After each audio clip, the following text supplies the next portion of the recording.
Bonjour à tous, je suis Fanny Lhomme. Je suis formée à la méthode énergétique globale du corps, qui est une pratique d'accompagnement transgénérationnel. Je propose également en parallèle des ateliers de peinture intuitive. Donc bienvenue dans À corps ouvert.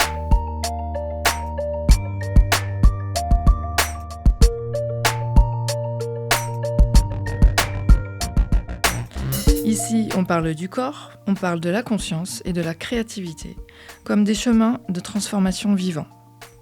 À chaque épisode, je reçois une praticienne ou un praticien qui partage son parcours, sa pratique et ce qui l'anime profondément, sans jargon, sans posture, juste l'humain. L'intention est simple, rendre ces approches accessibles, mettre en lumière ce qu'elles transforment réellement et vous offrir des repères pour sentir ce qui résonne juste pour vous.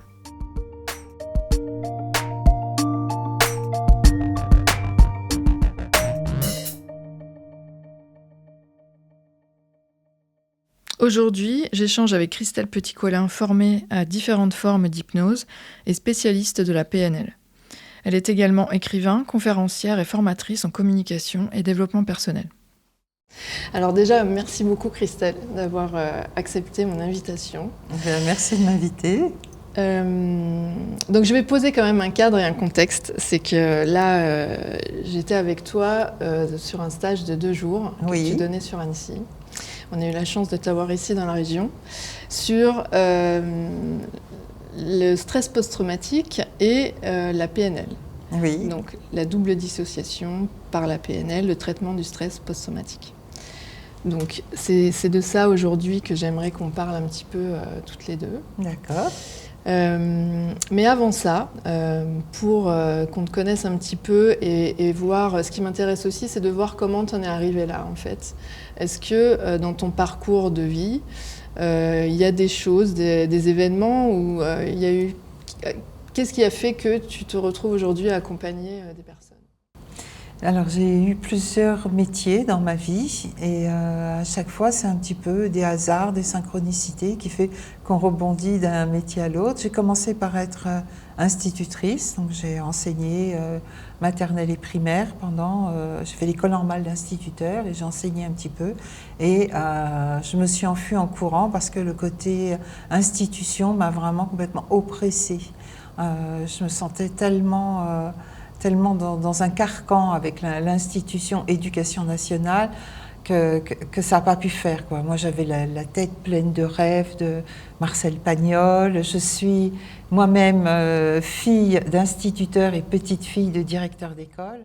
Mon modèle à moi, c'était Joseph Pagnol, l'instituteur laïque qui faisait de son enseignement un sacerdoce, malgré le fait qu'il était laïque, et qui se donnait corps et âme à l'enseignement de ses élèves. Et je dois dire que le contact avec la réalité, on était vraiment trop loin de Joseph Pagnol. J'ai pas tenu, j'ai préféré partir et faire autre chose.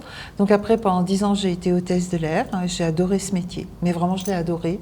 On se fait souvent une fausse idée de ce métier, comme si on était juste des serveuses volantes quelque part, alors qu'en fait, on est du personnel technique très important puisqu'on est à la fois pompier et secouriste.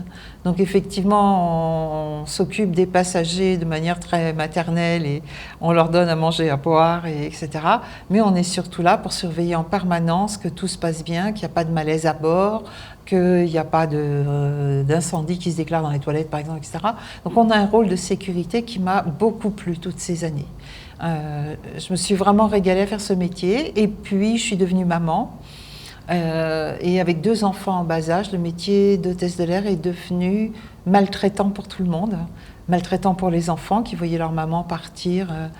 C'est là où j'ai vraiment pris conscience de l'importance du lien d'attachement et maltraitant pour moi aussi de confier mes enfants à quelqu'un d'autre et de revenir et de repartir. À un moment donné, c'était plus vivable, donc j'ai quitté la compagnie aérienne et c'est à ce moment-là que j'ai opéré ma reconversion. J'ai commencé à faire de l'analyse transactionnelle et de la PNL, plutôt avec l'idée de m'outiller en communication pour pouvoir accompagner ces publics d'une manière plus solide et plus confortable. Donc j'ai fait tout ce cursus PNL, analyse transactionnelle, hypnose ericksonienne, Thérapie provocatrice de Franck Farelli, Méthode Esper de Jacques Salomé. Et à chaque fois, je découvrais des outils tellement fabuleux que quand finalement je me suis installée comme formatrice, j'ai décidé plutôt d'enseigner ces outils qui permettaient de tellement démultiplier le bien-être sur Terre que de rester à quelque chose de trop basique qui aurait été des remises à niveau français maths. Et c'est comme ça que j'ai commencé. Et j'ai commencé aussi à faire des séances individuelles à ce moment-là. Complètement bluffée moi-même par la puissance de ces outils de développement personnel. Moi, j'ai jamais eu l'impression d'être dans la thérapie, j'ai toujours eu l'impression de partir des ressources de mes clients et de leur permettre d'y avoir accès et de leur permettre d'évoluer. Alors, moi, ça fait déjà maintenant 30 ans que je suis plus de 30 ans que je suis dans ce métier. Je vois qu'il y a eu des dérives, je vois que le développement personnel est en pleine mutation. Et j'ai vraiment envie d'accompagner cette mutation et de continuer à aider les gens à faire du développement personnel de la manière la plus respectueuse et intense pour eux. Et une fois que j'ai été formatrice et donc dans ces logiques de développement personnel, eh bien, je me suis rendu compte que je suis fille d'instituteur d'un côté, donc avec une passion pour l'enseignement et la transmission, et fille d'infirmière de l'autre, donc avec aussi un besoin de prendre soin des gens. Et donc je me suis retrouvée comme ça, d'un côté, mon côté maternel à prendre soin des gens, et de l'autre côté, du côté paternel, à enseigner et transmettre. Et les deux ont donné vraiment un équilibre qui fait que, à partir de ce moment-là, j'ai dit ouais, c'est ça que je veux faire, et pour longtemps. Alors moi qui suis dans le transgénérationnel, ça me parle beaucoup ce que tu dis et je trouve ce rapport-là génial entre papa, ce que tu as hérité de papa et de maman.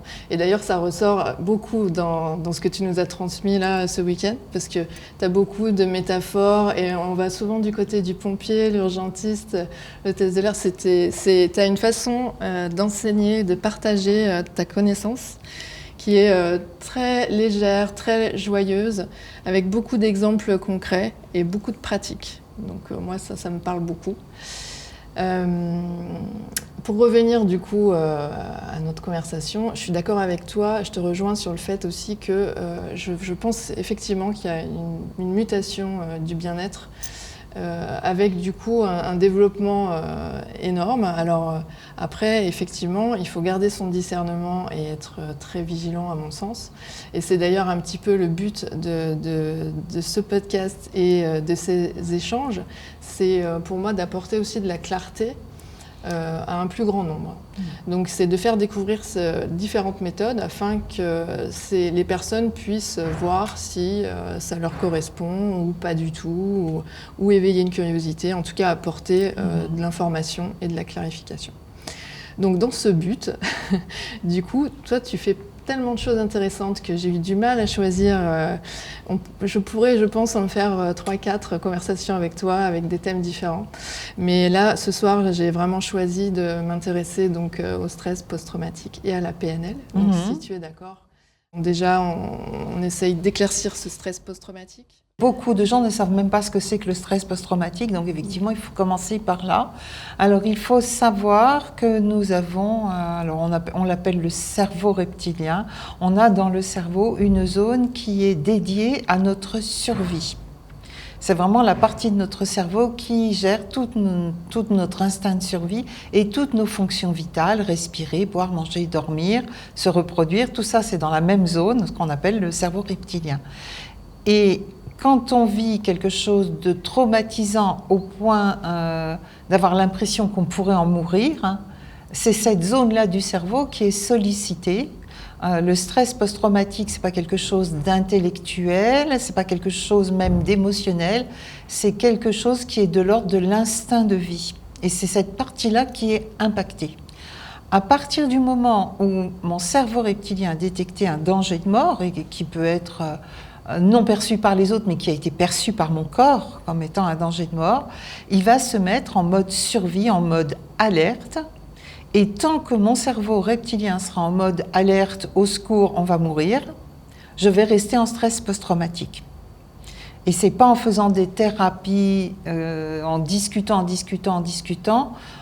que je vais pouvoir arranger les choses, parce que mon cerveau reptilien est un cerveau qui est pur instinct et qu'il faut juste que lui ait les moyens de débrancher l'alarme survie et de dire « Ok, on peut revenir à un système de vie normal ».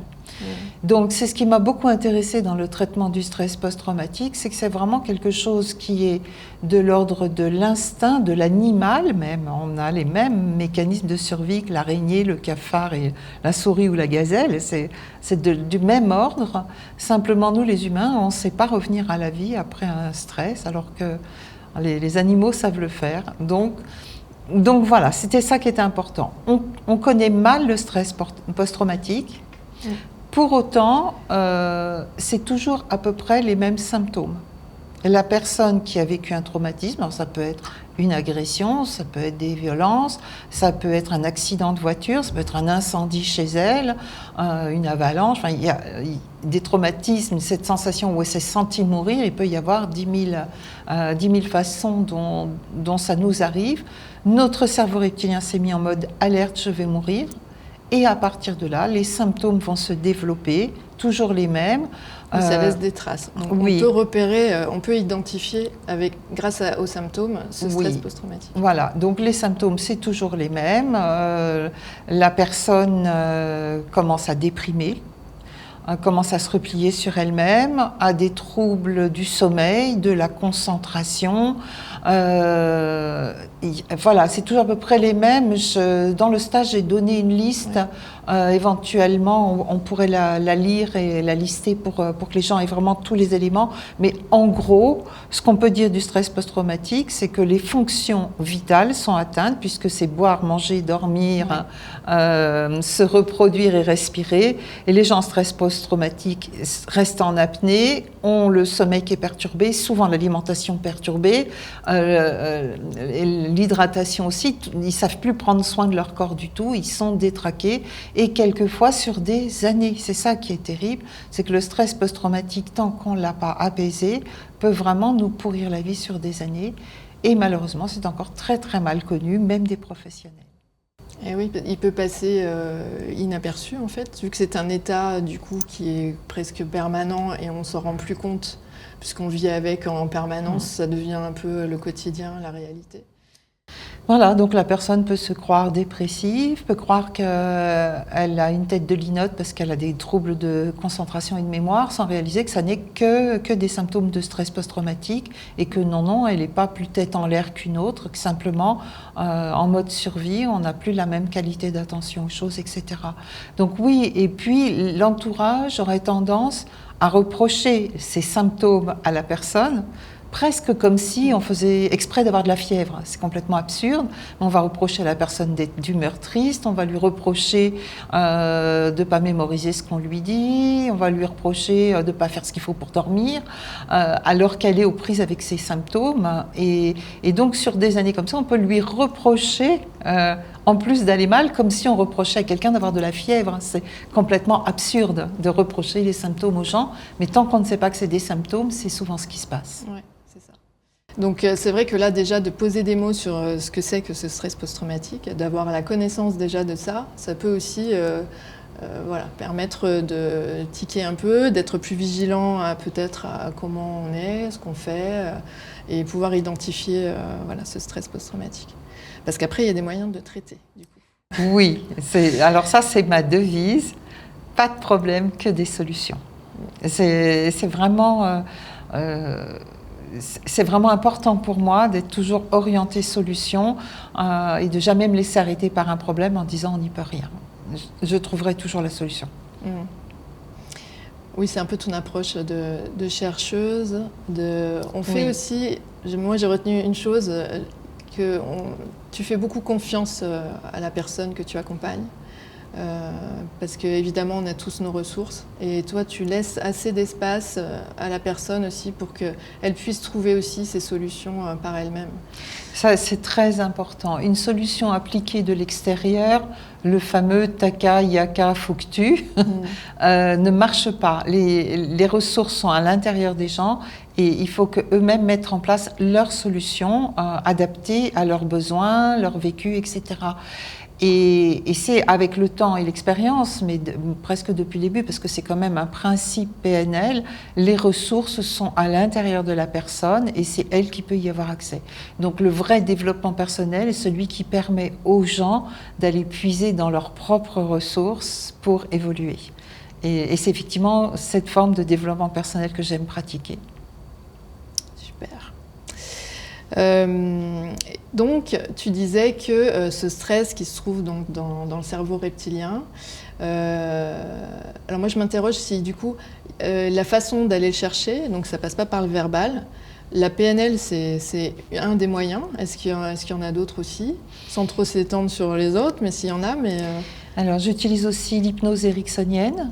On entend beaucoup parler de cellules psychologiques quand les gens ont vécu quelque chose de traumatique. Par exemple, il y a eu une tuerie dans un lycée et on va envoyer des psychologues faire ce qu'on appelle une cellule d'aide psychologique. Donc, il y a une méthode qui marche pour moi plutôt partiellement, c'est le fait de pouvoir mettre des mots sur ce qu'on a vécu et d'être écouté par quelqu'un. Dans le stress post-traumatique, il y a quand même un manque d'écoute, un manque de lien, un manque de chaleur humaine. Donc des psychologues viennent au moins permettre aux gens de mettre en mots et raconter ce qu'ils ont vécu, est déjà une bonne approche. Mais si le stress de danger de mort était trop puissant, alors le simple fait de mettre en mots ne suffira pas à prévenir le cerveau reptilien que le danger est passé. Ouais. C'est pour ça que je préfère les méthodes que moi j'utilise. Mais après, il y a le docteur Berceli qui a créé la méthode TRE, il y a le docteur Levin qui a créé sa méthode de tremblement avec son livre Réveiller le tigre. Il y a les méthodes EMDR, les méthodes de tapping, de EFT.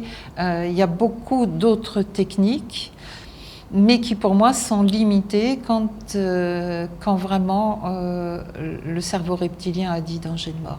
Là, vraiment, à mon avis, il faut aller chercher ailleurs comment réparer et prévenir que le danger est passé. Et tu nous as parlé de l'amygdale, du rôle de l'amygdale et de l'hippocampe. Oui. Tu veux bien nous en parler de ça parce que je trouvais que c'était vraiment très clair au niveau de l'image oui. que tu as employée.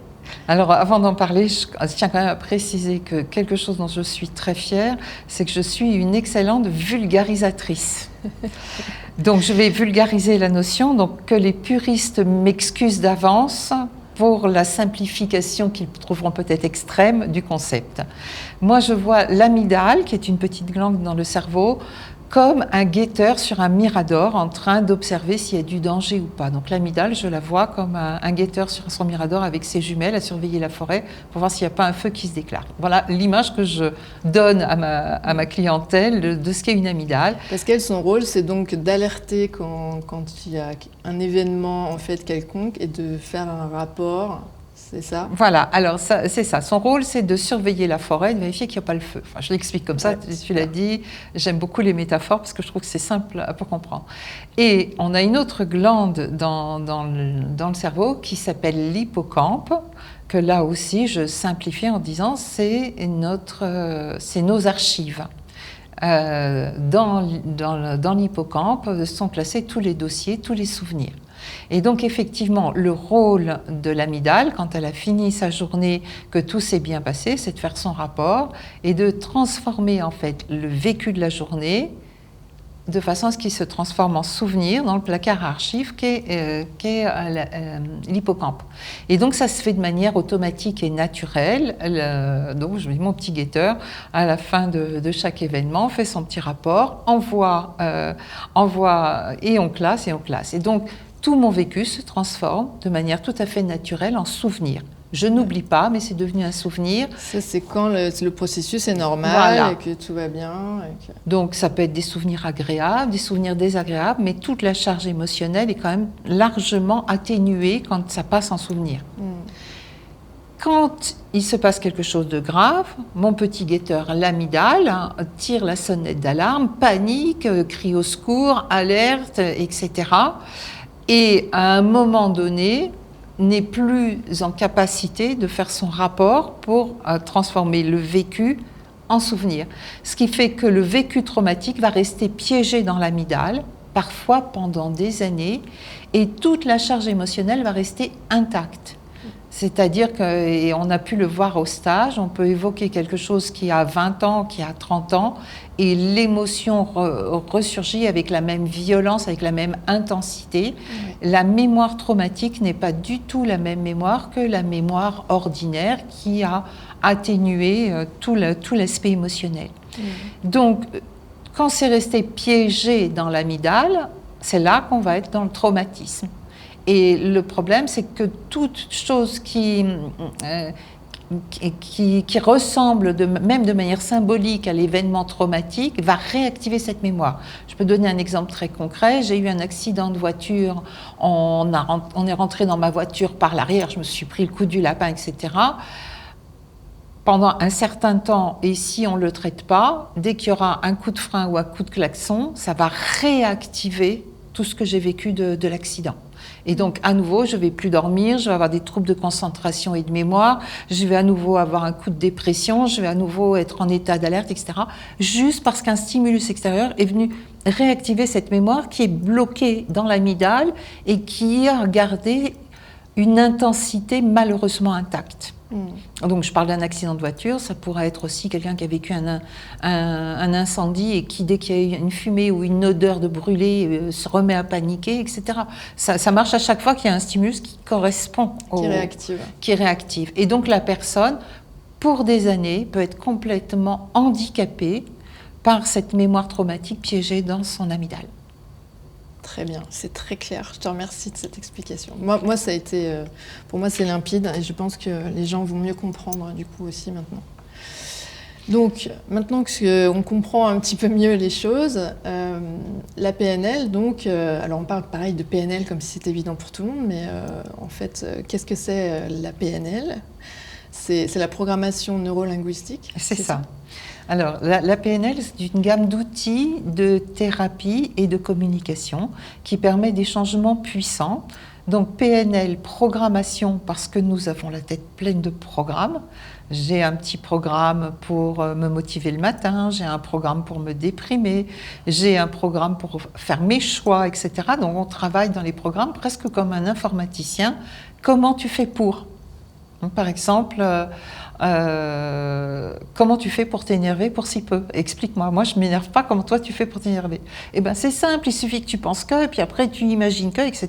Et on a toute la stratégie mentale qui permet d'arriver à l'énervement. Hein ?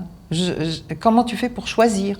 Ben, moi, quand je veux choisir quelque chose, je m'y prends comme ça, comme ça. Il y a une stratégie, il y a un programme mental pour pratiquement tout, comme une en fait. procédure. Voilà. À chaque fois, des tas de petites procédures qui me sont personnelles.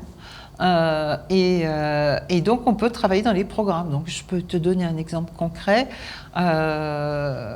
J'appelle une amie et qui me dit « Ah là là, j'ai mal aux dents, mais j'arrive pas à prendre rendez-vous chez le dentiste. » Donc, en la taquinant, mais j'étais déjà en travail PNL, je lui dis « Comment tu fais pour t'empêcher d'aller chez le dentiste ?»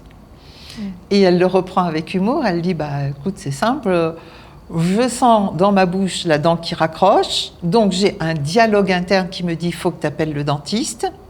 Apparaît alors une image du siège de dentiste avec la lumière au-dessus, une image qui me procure une sensation très désagréable et aussitôt derrière se met en route un discours omni-justificatif de « non, non, j'ai pas le temps, j'ai autre chose à faire » pour ne pas prendre rendez-vous. Et là, j'avais tout le programme. Oui. Et donc, je dis à mon ami... Puisqu'on avait la même dentiste à l'époque, je dis bon, au lieu de mettre la chaise du dentiste, mais plutôt le charmant sourire de Claire, ce sera plutôt un plaisir d'aller chez le dentiste. Et on en reste là. Et quelques jours plus tard, je l'appelle et je lui demande, elle me dit, je ne peux pas, je vais chez le dentiste. Et donc, on avait modifié sa stratégie, et on avait désamorcé la stratégie qui l'empêchait. Donc, c'est à la fois très simple, très concret, et on peut travailler sur des petites choses comme sur des grandes choses, parce que ça marche bien. Ça, c'est l'aspect programmation. Neuro, c'est pour tout ce qui est émotionnel avec la neurologie associée. Hein. On transpire de peur, on a les larmes qui coulent, on a la gorge qui se noue, etc. Donc, neuro, c'est émotionnel et la neurologie associée. Et linguistique, c'est la partie la plus émergée de nos comportements.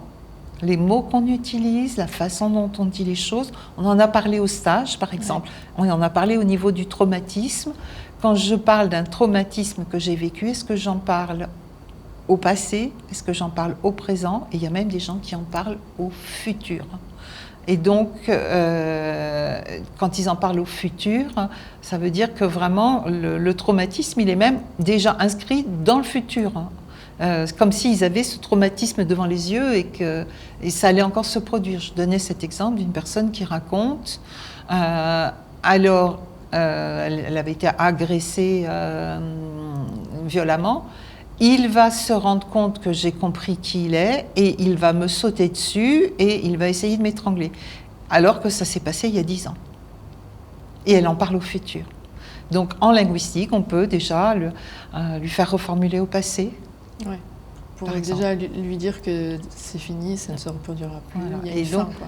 Et ça modifie les programmes mentaux. Donc tout est interrelié en PNL. En travaillant sur les programmes, on change les émotions et on change les comportements. En changeant les comportements, on peut changer les émotions et les programmes. Un exemple qu'on aime bien en PNL, c'est par exemple, je suis d'humeur triste. Donc dans la programmation neurolinguistique, je suis d'humeur triste. Si je mets de la musique joyeuse et que je me mets à danser, je suis incapable de rester triste. Tout est interrelié. On peut travailler avec l'un, l'autre ou le troisième. Et c'est d'une puissance incroyable, quoi. Oui, c'est hallucinant même de voir à quel point on peut obtenir des résultats hyper rapidement en plus. Simplement, parfois en reformulant les choses ou en se projetant. Moi, vu que je n'ai pas de vocabulaire encore là-dessus, je pourrais comparer ça un peu à de la visualisation, mais c'est peut-être pas le bon terme. Comment tu... Ça va encore plus loin. Ça va encore plus loin. J'avais une de mes professeurs en PNL, par exemple, elle recevait les gens qui la consultaient avec la question quel était le problème? Alors elle le disait en anglais, what was the problem? Et alors moi, je me suis mise à le faire et on voit tout de suite les gens qui disent le problème c'est que, donc ils sont au présent dans leur problème et on peut commencer à reformuler en disant oui, donc jusqu'à ce que vous me consultiez, le problème était que. Et donc déjà inconsciemment, on arrive à le faire passer derrière. Il y a des gens qui vont réagir en disant non, était, non, on est en plein dedans, madame, je vous dis. Donc là, on sait que c'est très important de laisser le problème dans le présent et qu'il n'est pas tout à fait prêt à passer dans le passé, etc. Il y a plein d'indications. C'est riche et passionnant, la PNL, vraiment. Ouais, c'est assez subtil, moi, je trouve. J'ai trouvé ça vraiment subtil. Et je vois, j'en suis pas encore capable, bien sûr, mais je vois avec tout ce qu'on pourrait faire, imaginer. En fait, c'est assez... je pense que chacun peut se l'approprier vraiment personnellement, à sa façon. Et c'est très malléable. En fait, c'est toi qui as parlé des balles de jonglage à un moment donné. C'est vraiment ça. On a des balles et on peut jongler de plein de façons différentes avec, en fait. Et ça s'applique à énormément de contextes. Énormément de contextes. Ça peut s'appliquer en médecine, ça peut s'appliquer en pédagogie, ça peut s'appliquer en développement personnel, ça peut s'appliquer en communication, gestion des conflits. Ça a des applications partout. Donc c'est pour ça que j'ai adoré cet outil quand je l'ai appris. Ok, donc du coup... qu'est-ce qu'on pourrait dire sur la PNL pour que les gens se rendent compte un petit peu de comment ça se passe en fait concrètement? Alors on a déjà donné quelques exemples de qu'est-ce qu'on peut faire avec de la PNL et comment on peut l'utiliser. Je peux donner un exemple puisque j'étais enseignante. Je peux donner aussi un exemple de comment on peut l'utiliser en pédagogie. Est-ce que ça te dit qu'on fasse comme ça? Oui, bien sûr. D'accord. Donc, il m'est arrivé de recevoir, par exemple, des gens qui avaient des problèmes d'apprentissage. L'éducation nationale, avec les travaux de la Garandrie, est au courant qu'on peut avoir un canal auditif ou un canal visuel. Est-ce que j'apprends mieux en regardant ou est-ce que j'apprends mieux en écoutant? Mais il manque un troisième canal qui est vraiment beaucoup plus sollicité et pris en compte en PNL, c'est ce qu'on appelle le kinesthésique. Je peux apprendre en regardant, je peux apprendre en écoutant, je peux apprendre en écrivant ou en pratiquant, ou j'ai besoin de bouger pour apprendre. L'aspect kinesthésique, donc en PNL, on dit à peu près 40% de visuel, 40% d'auditif dominant, 40% et 20% de kinesthésique dominant. Donc 40 visuels, 40 auditifs, 20% de kinesthésique. Les kinesthésiques, ils ont besoin de temps et d'intégrer. Ouais. Tu peux bien préciser ce que c'est Kinesthésique, c'est le ressenti. Mais ça va au-delà du toucher. C'est pour ça qu'on n'utilise pas le terme toucher. Le kinesthésique, c'est le ressenti. Merci. Et donc, les gens qui sont kinesthésiques, ils ont besoin que l'information descende dans le corps, dans la pratique. Ils ont besoin... j'ai par exemple aidé un acteur à apprendre ses textes. Cet homme était dominante kinesthésique et avait besoin d'ancrer le texte dans ses déplacements sur scène. Et là, c'est bien du kinesthésique, c'est du ressenti. Au moment où je marche, je dis telle phrase. Au moment où je me pose là, que je me tourne vers mon partenaire, je sors telle autre tirade, etc. Il avait besoin de s'appuyer sur le kinesthésique pour le faire. J'ai reçu une petite fille en séance, une petite fille qui a des problèmes de lecture. Et en PNL, on sait que les dominantes visuelles, auditives, kinesthésiques se voient dans les mouvements oculaires. Ils se voient eux-mêmes? Non, c'est qu'on le voit. Donc, la petite fille arrive, on me dit, voilà, des problèmes de lecture et tout. Donc, je dis à cette petite fille, il paraît que tu as des problèmes de lecture. Ce matin, tu étais à l'école, oui. C'était quoi ta lecture? Et je vois la petite fille qui a les yeux qui plongent vers le bas, donc dans le kinesthésique, et qui dit, je sais plus. Je lui dis, écoute, tu vas regarder le plafond, puisque l'accès au visuel se fait les yeux en l'air. Tu vas regarder le plafond, tu vas respirer un coup, et je te repose la question. Et donc, elle lève les yeux, elle respire, et je lui dis, alors, qu'est-ce que c'était ta lecture ce matin? Eh bien, c'était un petit garçon qui avait perdu son chien. Elle avait accès aux images. Les images, en bas, il n'y a pas d'images. Sur les côtés, il n'y a pas d'images. Les images, elles sont en haut. Tu es en train de me donner des super tips, là. Eh bien, oui. Alors, on veut, par exemple, je suis en train de parler avec toi, et puis je veux te parler d'un acteur, et puis je ne trouve plus le nom. Par contre, j'ai l'image devant les yeux, je le vois, je vois bien sa tête, mais je ne sais plus son nom. Si je sais que ce que je cherche, c'est de l'auditif, c'est les yeux à l'horizontale. Donc, je respire un peu, je mets les yeux à l'horizontale, et le son va arriver tout de suite, Georges Clooney. Que tant que je voyais sa tête, je n'avais pas le nom. Donc, il faut aller chercher l'information là où elle est. On m'en a parlé l'autre jour. Qui m'en a parlé? Parler auditif. Qui m'en a parlé? Alors du coup, je revois la scène. Si je revois la scène, je n'ai pas le son. Donc je mets les yeux à l'horizontale et comme ça, je récupère le dialogue. Et donc cette petite fille, quand elle levait les yeux, elle avait accès à sa mémoire souvenir. Et quand elle était en bas, elle était dans son kinesthésique, son mal-être et son impression de ne pas savoir. Donc, on apprend à développer tout ça. J'ai eu une prof de maths en formation qui était, elle, dominante auditive.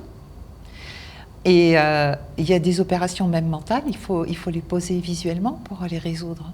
Et elle passait son temps, quand elle posait des questions comment ça s'appelle, c'est du calcul mental, elle posait des questions, les enfants levaient les yeux spontanément pour poser l'opération et leur disait, regarde pas le plafond, la réponse n'est pas au plafond, regarde-moi quand je te parle. Et elle empêchait les enfants de réfléchir.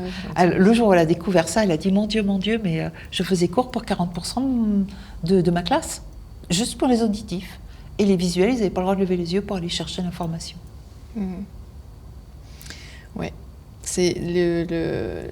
L'enseignement a encore beaucoup de progrès à faire et peut encore évoluer et s'adapter à tout le monde en tout cas. Voilà. Et on pourrait, de mon point de vue aussi, revenir à certaines choses que faisait Joseph Pagnol, comme des méthodes d'apprentissage qui avaient fait leurs preuves et qui ont volé en éclats avec les méthodes globales qui ont fabriqué des armées de dyslexiques. Donc il serait vraiment temps qu'on revienne aussi à des choses pleines de bon sens et beaucoup plus basiques.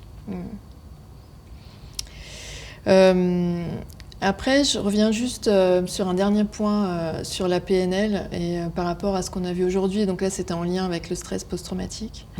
Je voudrais que les gens puissent se projeter sur comment ce stress est traité par la PNL. Si on pouvait résumer ça un petit peu, tu me corriges hein, si c'est pas correct ou quoi, n'hésite pas à me reprendre. Mais moi, ce que je retire un petit peu de ce stage, c'est que du coup, on va revenir sur cet événement traumatique en aidant la personne à la dissocier pour prendre énormément de distance. Le but, c'est pas de refaire vivre l'événement et que ça soit retraumatisant. On prend beaucoup de distance avec ça. Et comme de changer les données, de nettoyer un petit peu ce film, parce qu'on le transforme comme une projection finalement, pour vraiment dissocier la personne et qu'il n'y ait pas de danger, entre guillemets, ou de souffrance ou de violence. Et on va venir nettoyer et comme implanter des nouvelles données, plus agréables, plus... On n'implante rien. Ok. On n'implante rien. Quel mot tu emploierais alors c'est à peu près ça. C'est-à-dire qu'on va faire de manière manuelle le travail que l'amygdale n'a pas su faire son rapport pour transformer le vécu en souvenir. Donc ça, on va le faire de manière manuelle grâce à la technique du traitement du stress post-traumatique par la double dissociation. On va faire ce travail. L'amygdale n'a pas été capable, parce que traumatisée à ce moment-là, de faire son rapport. On va faire le rapport. Donc on ne va pas changer les données, on va juste faire en sorte que la mémoire traumatique puisse s'apaiser au niveau de l'intensité émotionnelle pour devenir un souvenir comme les autres. C'est-à-dire, on n'oubliera pas ce qui s'est passé. Et on change rien non plus. On change rien. Donc c'est pour ça on change quelques petits paramètres, couleurs, son, etc. du film. On modifie le film, mais on ne change pas le vécu. Le vécu reste le même. C'est ça qui est important que les gens comprennent. On ne va pas réécrire l'histoire. Si vous avez fait 3 tonneaux, vous avez fait 3 tonneaux. Dans votre mémoire, c'est enregistré comme ça. Par contre, on peut mettre les tonneaux au ralenti et le film en noir et blanc. Et ce film n'aura plus cette charge émotionnelle qu'il avait jusque-là. Donc ça, ça pourrait être classé et rentrer dans les souvenirs. Voilà, c'est ça. Donc ça, c'est la première chose. Faire de manière mécanique, à la main, artisanalement, le travail que l'amygdale n'a pas fait et qui est très puissant. Hein. Je pense que tu as pu le constater lors des démonstrations. Ça, c'est extrêmement puissant, ça va très vite. Ça y est, toute la charge émotionnelle est utilisée. Et la deuxième chose, effectivement, qui est importante, c'est qu'on travaille en double dissociation pour mettre le trauma à distance le plus possible pour que la personne puisse le traiter sans le revivre. Et moi, j'aime à dire qu'on travaille sous anesthésie mentale, qu'à ce niveau-là, on a fait plein de progrès. Je reviens sur l'exemple des dents. Maintenant, on dévitalise plus les dents et on ne soigne plus les caries sans faire une anesthésie locale. Eh bien, nous, on fait une anesthésie mentale. En double dissociation, on peut travailler sur ce film traumatique sans revivre le traumatisme. Et par contre, c'est ce qu'on a appris lors du stage, il faut vraiment de manière purement technique bien maintenir la dissociation, que la personne puisse nettoyer son film sans se faire happer par lui. Ouais, c'est ça le plus important. Et c'est vraiment, l'anesthésie est vraiment une belle image parce que c'est vraiment ça, hein, on travaille... Et c'est super intéressant. Et là, je pense que, en tout cas pour moi, c'est clair ça. Je pense que là, les personnes vont pouvoir se projeter un petit peu sur ce qui se passe et comprendre vraiment les mécanismes qui se jouent. Merci d'avoir mis les bons mots. Alors, ce que je voudrais ajouter, parce que c'est important, le traitement du stress post-traumatique par la double dissociation est un outil PNL que je n'ai pas inventé du tout. Il est dans la trousse à outils PNL. Si quelqu'un fait une formation en PNL, il aura l'outil. Un traitement du stress par la double dissociation, mais c'est un outil qui est souvent oublié au fond de la trousse. Je ne sais pas pourquoi. Et moi, je voudrais rendre hommage à une de mes professeurs en PNL qui s'appelle Chris Hall, pour qui j'ai une tendresse infinie et énormément de gratitude. Elle-même, pendant la guerre de Yougoslavie, a travaillé auprès des thérapeutes bosniaques pour leur enseigner ces techniques, pour accompagner les femmes qui avaient été violées pendant la guerre, puisqu'on sait bien que les femmes sont souvent les premières victimes et qu'on se demande des fois, même si on ne fait pas des guerres juste pour se donner l'autorisation de violer des femmes.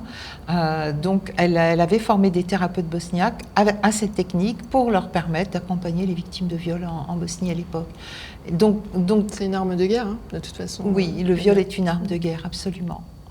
Et donc, je voudrais en profiter pour rendre un hommage à Chris Hall, pour qui j'ai une tendresse et une gratitude infinie. Et peut-être que c'est grâce à elle que ce petit outil de la trousse PNL a pris pour moi une telle ampleur, parce que j'en ai vu toute la puissance avec elle. Et donc ça fait partie des rencontres aussi, ça Oui, oui. Les rencontres, c'est important, je pense, moi, dans un parcours comme oui. ça. Et parfois on n'y pense même pas, mais c'est la rencontre qui fait aussi que l'outil prend plus ou moins de place après. C'est super, ça. C'est très riche aussi, ces rencontres. Je peux te demander comment tu as rencontré du coup cette femme ? Alors, elle a été mon professeure de PNL pendant j'ai fait plusieurs stages avec elle. C'est une Américaine, c'est le numéro 3 mondial en PNL. Je ne sais pas si elle est encore en activité, je parle de ça il y a longtemps. Et j'ai pris un plaisir intellectuel aigu. Elle a su solliciter mes fonctions cognitives à un niveau, j'avais des orgasmes mentaux avec elle, tellement elle était pointue, tellement ses cours étaient ciselés, tellement elle me mettait au défi. J'étais toujours en limite de décrochage de comprendre ce qu'elle disait, tellement c'était subtil. Je me suis vraiment régalée avec elle, j'ai énormément appris. Et elle avait, elle aussi, un amour et pour la PNL et pour la transmission qui était contagieux. Mais c'était en France ? Oui, elle venait faire des stages en France, dans le sud de la France notamment. Oui. J'avais une question. Est-ce que tu entends parfois des idées reçues, par exemple, sur cette méthode ? Est-ce qu'il y a des choses qui reviennent, certaines peurs peut-être que pourraient avoir les gens ou, Alors, il va y avoir deux niveaux. Il va y avoir les gens qui voudraient avoir recours à cette méthode, etc., et qui connaissent mal les outils. La plupart des gens connaissent mal aussi la différence entre un psychiatre, un psychologue, un psychothérapeute, quelqu'un qui fait du développement personnel. Donc, ils sont souvent un peu paumés. Des fois, ils m'appellent docteur. Je suis obligée de rectifier. Non, je ne suis pas docteur du tout. Et donc, souvent, les gens ne savent pas trop quoi demander à qui. Oui. Donc là, moi, ce que j'ai à proposer, c'est du développement personnel. C'est vraiment des outils assez particuliers, mais qu'on pourrait assimiler à de la thérapie si on n'a pas ces distinctions claires entre qui fait quoi et comment. Donc ça, c'est pour les gens, je dirais, qui seraient amenés à consulter. On commence à parler, le développement personnel est en pleine mutation. Il y a eu des dérives importantes en développement personnel. Pour moi, il y a deux dérives qu'il faut vraiment rectifier d'urgence. La première dérive, c'est ce qu'on appelle la positivité toxique. Taka, yaka, faut que c'est parce que tu as des pensées négatives que tu attires les ennuis. Donc là, ça s'appelle de la positivité toxique. On va culpabiliser les gens d'aller mal et leur dire que s'ils ont des ennuis, c'est parce qu'ils n'ont pas pensé positivement. Et j'espère qu'on va sortir de ça, parce qu'il y a encore pas mal de ça dans le développement personnel. Et le deuxième écueil en développement personnel, que j'ai vécu, puisque moi, ça fait 30 ans que je suis dans le développement personnel, c'était une vision de la réussite un peu à la Bernard Tapie, où on avait réussi sa vie si on avait une maison, un bateau, un 4x4, une piscine, une blonde dans le 4x4, et là, oui, on avait réussi sa vie. Et je suis très heureuse de voir que les jeunes générations ne veulent plus de ce modèle de réussite infect, qui est basé uniquement sur l'avoir et non pas sur l'être, qui est basé sur des valeurs, je ne saurais pas dire comment, matérielles, c'est ça, et où on oublie toutes les valeurs humaines, spirituelles, etc. Donc, ce sont les deux gros écueils du développement personnel. Et je vois que tout ça est en train d'être rectifié actuellement, et ça me fait bien plaisir, parce que effectivement, c'est plus du tout la même chose. Donc, on peut maintenant faire du développement personnel de manière douce, respectueuse, et en utilisant des outils qui sont ultra puissants, mais vraiment ultra puissants. Moi, j'invite effectivement les gens à se méfier de ces dérives de développement personnel. D'ailleurs, il y a le très bon film Gourou avec Pierre Ninet qui reprend les travers possibles du développement personnel. Alors, il ne faut pas jeter le bébé avec l'eau du bain. Il y a des très bonnes choses en développement personnel, mais il peut y avoir des dérives assez alarmantes. Ça, c'est pour les gens qui auraient envie de travailler en développement personnel. Et puis après, il y a les professionnels qui peuvent douter des outils qu'on utilise, qui peuvent avoir leur propre cursus universitaire qui est vraiment pas du tout dans la même lignée, la même façon de travailler, et ça peut amener beaucoup de doutes. Par professionnel, tu entends justement des psychiatres, des psychologues qui peuvent énormément douter de la puissance de ces outils. Et là où je me désole, moi, c'est du cloisonnement entre toutes ces techniques. Donc maintenant arrivent les neurosciences qui se repenchent à nouveau sur ça. Je suis sûre qu'avec les neurosciences, on peut prouver qu'on a réellement nettoyé l'amygdale de son souvenir traumatique. Et j'espère que justement les neurosciences vont s'emparer de ces outils au lieu de les condamner comme ça avait été fait dans les années 80 quand la PNL, l'analyse transactionnelle sont arrivées des États-Unis en France.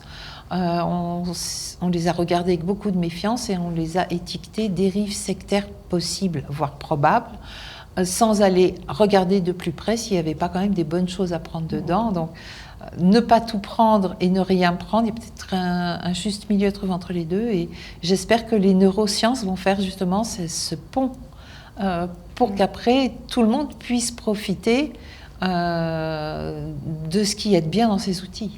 Ouais, et peut-être avoir une complémentarité, parce que moi je pense qu'on est tous importants et qu'une personne peut-être à un moment donné peut avoir besoin d'un certain thérapeute, d'une certaine méthode, et puis qu'à un autre moment ce sera autre chose dont elle aura besoin, et que voilà, on est tous complémentaires, il n'y a pas de souci avec ça. Mais je te rejoins sur le fait d'avoir un... Je pense que d'autant plus maintenant qu'il y a comme un essor, il y a comme quelque chose quand même qui a été débloqué, on voit qu'il y a plein de nouvelles méthodes. Avoir un discernement, ça me semble être vraiment nécessaire pour ne pas tomber justement dans certaines dérives, parce qu'il y en a aussi. Hein, la dérive, à mon avis, vient du fait que les sciences installées ont rejeté tout ça en bloc, au lieu de récupérer dedans ce qui pouvait les servir. C'est d'autant plus vrai en France, il y a d'autres pays où il y a plus d'ouverture, où les sophrologues sont rentrés dans les hôpitaux, où on utilise l'hypnose pour faire des opérations, etc. Donc il y a des endroits où on arrive à faire une synthèse des deux et faire en sorte qu'elles soient plus opposées ou juste tellement cloisonnées que l'un ne connaît pas l'existence de l'autre. Oui, j'aimerais qu'en France, on ait plus d'ouverture, juste pour aller voir comment ça marche, pourquoi ça marche, et regarder les gens pratiquer. Et donc, c'est du fait du cloisonnement que dans le développement personnel qui est rejeté par les sciences, peut pulluler toutes sortes de charlatanisme et de pratiques approximatives. Si le développement personnel était mieux intégré dans les pratiques plus conventionnelles, il y aurait certainement moins de dérives. Ouais. Et toi d'ailleurs, tu nous as... qu'est-ce que tu pourrais conseiller du coup aux personnes, aux gens ? On a évoqué un petit peu ça pendant ce week-end-là. Comment on peut sentir qu'on est au bon endroit avec la bonne personne, par exemple. Qu'est-ce que toi tu conseillerais pour faire un petit peu, pour avoir le bon discernement en tout cas? Alors moi, je conseillerais aux gens de davantage écouter la petite voix intérieure. Nous avons un instinct, nous avons une intuition.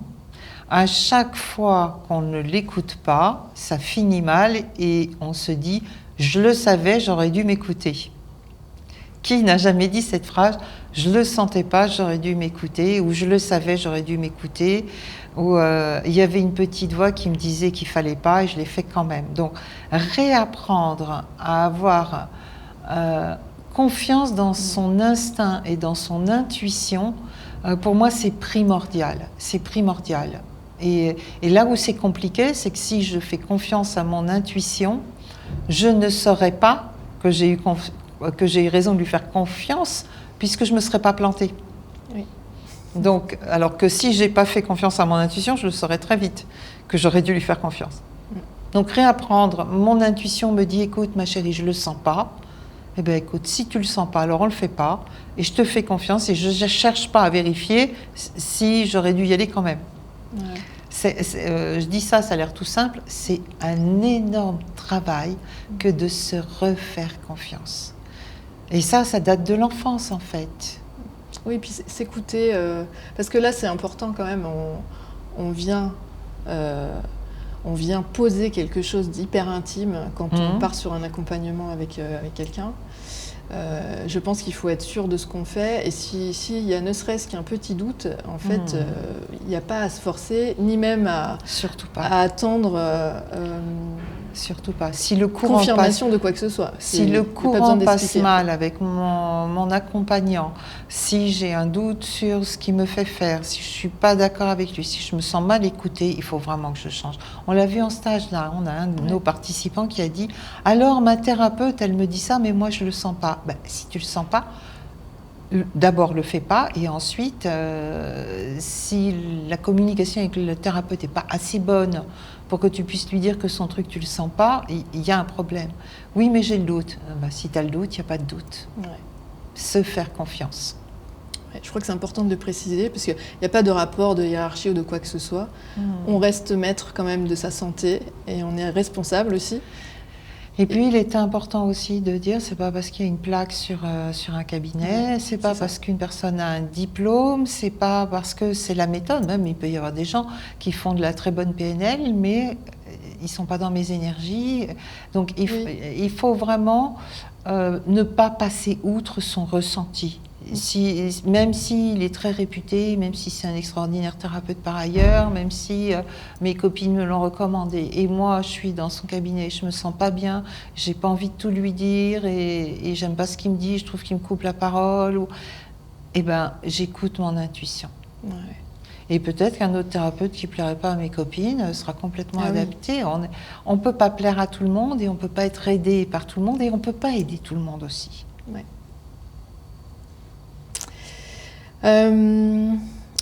Alors, j'aime bien demander aux invités de laisser un petit cas pratique pour que les gens puissent expérimenter un cas, enfin quelque chose de pratique, en tout cas emporter une expérience pratique à la maison, quelque chose qu'ils puissent refaire. Est-ce que toi, tu aurais un exercice à nous proposer là ce soir ? Alors, je peux t'en proposer un qui va les occuper pour un bon moment. En PNL, il y a un mot qu'on adore, c'est le choix. D'accord ? En PNL, on considère que plus on a de choix, plus on est libre, et moins on a de choix, plus on est contraint. Un choix, pas de choix. Nous sommes d'accord, hein ? Alors, ce soir au dessert, c'est compote ou compote, bah, chouette compote. Un choix, pas de choix. De choix, on tombe dans une alternative illusoire, manipulatoire. Ça, il faut le savoir. Quand je n'ai que 2 choix, je suis dans une alternative illusoire. C'est ce qu'utilisent d'ailleurs très bien les commerciaux pour nous piéger, en nous disant « Bonjour, je fais une vaste campagne d'information sur les panneaux solaires, hein, par exemple. » On a vu le nombre de coups de fil que je reçois pour ça en une journée de formation. Quand pouvons-nous nous rencontrer ? Mardi matin ou jeudi après-midi ? Et pendant que je suis occupée à chercher entre mardi matin et jeudi après-midi, je ne me rends pas compte qu'on est en train de m'imposer un rendez-vous. 2 choix, alternatives illusoires. Je me fais manipuler. Quand il n'y a que 2 choix, je me fais manipuler. Mais je peux me manipuler toute seule. Parce que si je me donne à moi-même 2 choix, je me mets dans une alternative illusoire. Par exemple, si je me donne le choix entre le quitter ou rester avec lui, je m'auto-manipule et je suis bloquée. Donc en PNL, on propose aux gens de toujours ouvrir vers 3 ou 4 choix. Et là, dans ce cas-là, on redevient libre. Donc la question à se poser, c'est comment je peux avoir les deux ou aucun des deux. Ce soir, au dîner, comme dessert, c'est compote ou yaourt. Alternative illusoire. J'ai que 2 choix, alternative illusoire. Eh bien, je peux ne pas prendre de dessert ou prendre 2 desserts. Et là, du coup, j'ai 4 choix, compote et yaourt, ni l'un ni l'autre. J'ai mes 4 choix. Je suis en train d'hésiter, est-ce que je le quitte, est-ce que je reste avec lui? Je n'ai que 2 choix, je suis en train de me piéger dans une alternative illusoire. Comment je peux rester en partant et comment je peux partir en restant? Eh bien, je peux par exemple dire, je fais un break. Je ne pars pas réellement, mais je fais un break pour réfléchir. Donc là, je pars en restant. D'accord? Ou bien je peux rester en partant en disant, je me fixe une deadline au-delà de laquelle, si les choses n'ont pas changé, alors j'enclenche la séparation. Et là, je me retrouve à nouveau à avoir plein de choix. Tu veux dire que ça ouvre des champs possibles au maximum, Voilà. quoi.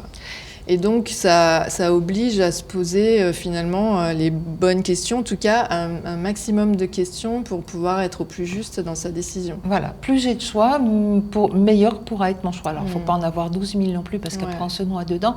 Mais déjà, 4 choix, c'est bien. Est-ce que je peux avoir les deux ou aucun des deux, et comment ça va s'organiser dans ma vie? Et à partir de là, je me retire cette sensation d'être piégée. Mais ça demande d'avoir conscience du fait que quand j'ai que 2 choix, je me piège toute seule, et ça demande d'avoir cette créativité de trouver encore d'autres options. Et là, tu vas retrouver l'hôtesse de l'air. Moi, je veux que les gens aient un plan B et un plan C. Comme dans un avion, il faut toujours avoir les issues de secours dégagées. Donc ça, c'est vraiment quelque chose, je dis. Alors les gens arrivent en me disant, mais je ne peux pas divorcer. Pourquoi? Mais non, mais je ne peux pas divorcer. Pourquoi? Issue de secours dégagée.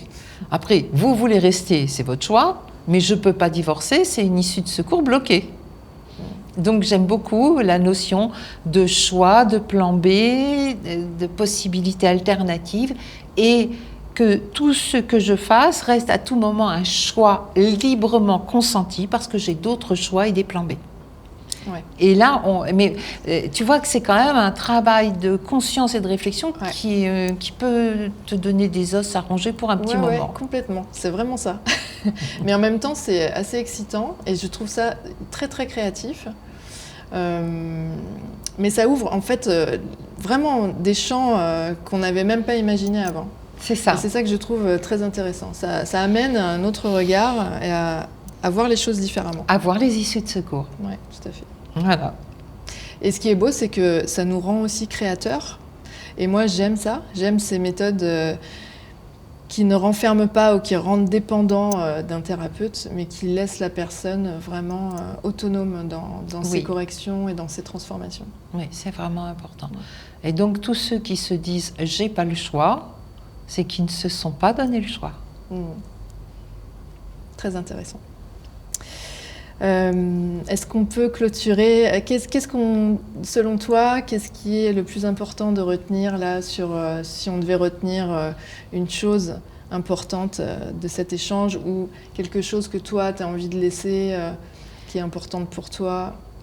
Alors, d'après pas mal de monde, et notamment le docteur Levine qui a écrit « Réveiller le tigre », il y a une grande partie de la population qui est traumatisée, qui n'en est pas toujours consciente. On a beaucoup de gens traumatisés, même si on n'a pas eu de guerre récente. On a eu des guerres qui sont périphériques. Il n'y a pas eu de guerre, par exemple, en France.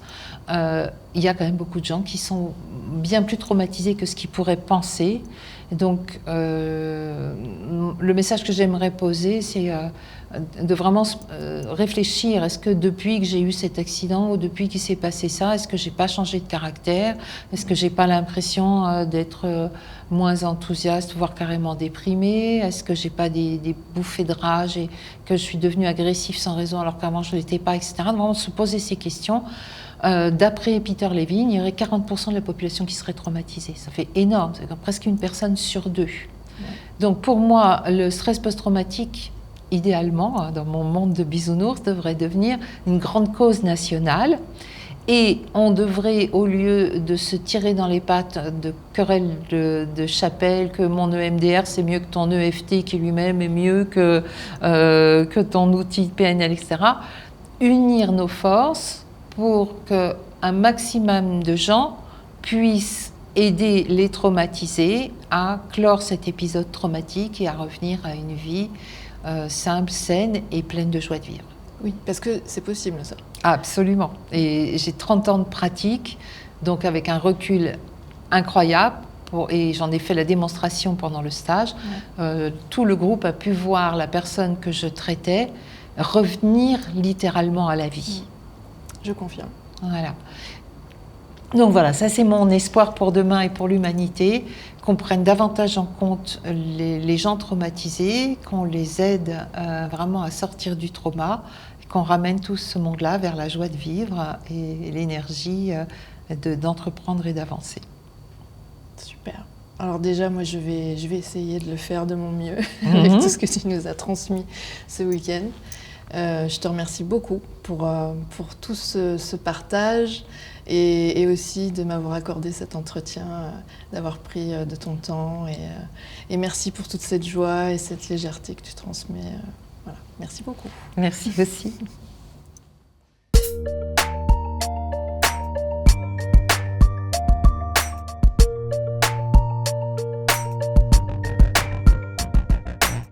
Afin de retrouver tout le travail de Christelle Petit-Colin, vous pouvez vous rendre sur son site internet, vous allez le trouver en lien dans la description. Il est très très bien fait, il est très complet. Il y a notamment les dates et les thèmes de ses prochains stages. De mémoire, il va se passer des choses en mai du côté de Lausanne.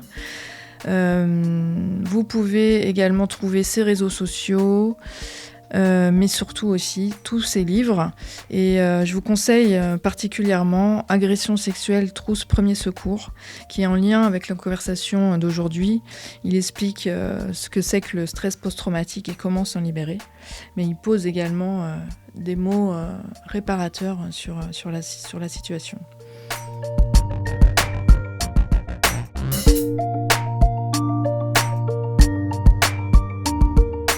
Si ce que vous avez entendu aujourd'hui a fait écho, prenez un instant pour ressentir ce que votre corps vous dit. Il sait toujours reconnaître ce qui est juste pour vous. De mon côté, je vous accompagne dans l'exploration de vos racines et de vos paysages intérieurs, notamment à travers l'art intuitif et ma pratique transgénérationnelle par le corps. À corps ouvert est aussi né de là, de ce désir de créer des ponts entre le corps, la conscience et la créativité, et d'ouvrir des espaces où chacun peut sentir ce qui lui correspond vraiment. Pour en savoir plus ou échanger sur le sujet, rejoignez-moi sur Instagram, j'y partage toute mon actualité. Merci pour votre écoute et à bientôt pour un nouvel épisode.